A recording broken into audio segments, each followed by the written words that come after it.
আতাউল্লাহ আবু আম্মার জুনুনি, সাধারণত আতাউল্লাহ নামে পরিচিত, Arakan Rohingya salvation army ARSA বা আরশার প্রধান নেতা। তিনি রোহিঙ্গা সশস্ত্র বিদ্রোহের মূল পরিকল্পনাকারী এবং সংগঠক হিসেবে পরিচিত।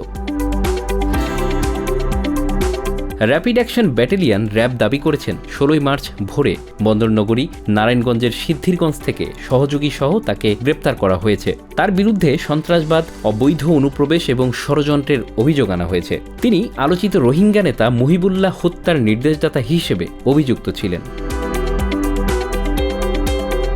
আতাউল্লাহ জন্মগ্রহণ করেন পাকিস্তানের করাচিতে, তবে তার পরিবার মিয়ানমারের রাখাইন রাজ্য থেকে পালিয়ে যাওয়া রোহিঙ্গা শরণার্থী। 1960-এর দশকে ধর্মীয় নিপীড়নের কারণে তার পরিবার পাকিস্তানে আশ্রয় নেয় এবং পরে সৌদি আরবের মক্কায় বসবাস শুরু করে।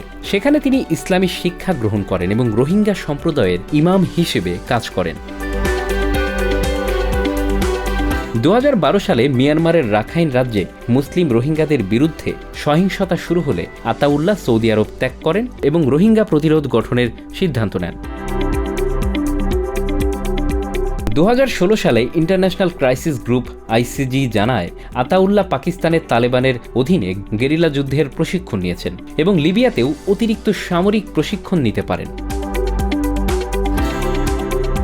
আতাউল্লাহ নেতৃত্বে 2016 সালের 9 অক্টোবর মিয়ানমারের পুলিশ পোস্টে হামলা চালানো হয়, যেখানে কয়েকজন পুলিশ সদস্য নিহত হয়। 2017 সালের 25 আগস্ট দ্বিতীয় দফায় বড় ধরনের হামলায় 71 জন নিহত হয়, যার পর মিয়ানমার সেনাবাহিনী রোহিঙ্গাদের বিরুদ্ধে ব্যাপক অভিযান চালায়। এতে 7 লাখেরও বেশি রোহিঙ্গা বাংলাদেশে পালিয়ে আসে। আতাউল্লাহর গ্রেপ্তার রোহিঙ্গা সশস্ত্র বিদ্রোহ এবং বাংলাদেশ মিয়ানমার সীমান্ত নিরাপত্তার ক্ষেত্রে গুরুত্বপূর্ণ ঘটনা হিসেবে বিবেচিত হচ্ছে। বান্দরবনের নাইক্ষ্যাছড়ির তুমব্রু সীমান্তে মাদক বিরোধী যৌথ অভিযানে ডিজিএফআইয়ের কর্মকর্তা স্কোয়াড্রন লিডার রিজওয়ান রুশদি হত্যা মামলার অভিযোগপত্রভুক্ত আসামি আরশার প্রধান কমান্ডার আতাউল্লাহ।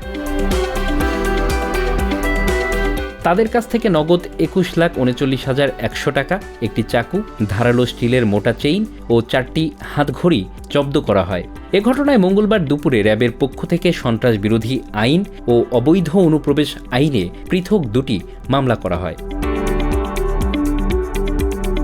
আরশা একটি রোহিঙ্গা বিদ্রোহী দল যা উত্তর রাখাইন রাজ্যে সক্রিয়। আরশা থেকে অনলাইনে প্রকাশিত হওয়া বিভিন্ন ভিডিওতে জুনুনির সামনে এসেছিল এবং সেখানে তিনি প্রেস বিবৃতি ও বক্তব্য দিয়েছেন।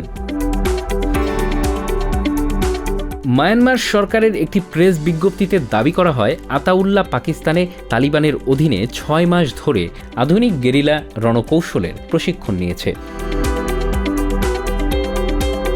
ICG প্রতিবেদনটি বলছে, যদিও নিশ্চিত করা যায়নি তিনি পাকিস্তানে বা অন্য কোথাও গিয়েছিলেন, এরকম কিছু আলামত রয়েছে। সেই সাথে তিনি আধুনিক গেরিলা রণকৌশলের প্রশিক্ষণও গ্রহণ করেছেন। এই বিদ্রোহী দলের কয়েকজন সদস্য ICG-কে এও বলেছে যে রাখাইন রাজ্যে প্রত্যাবর্তনের পূর্বে তিনি লিবিয়াতে অতিরিক্ত প্রশিক্ষণ গ্রহণ করে থাকতে পারেন, কিন্তু তার সম্পর্কে অন্য বিষয়গুলো অনিশ্চিত।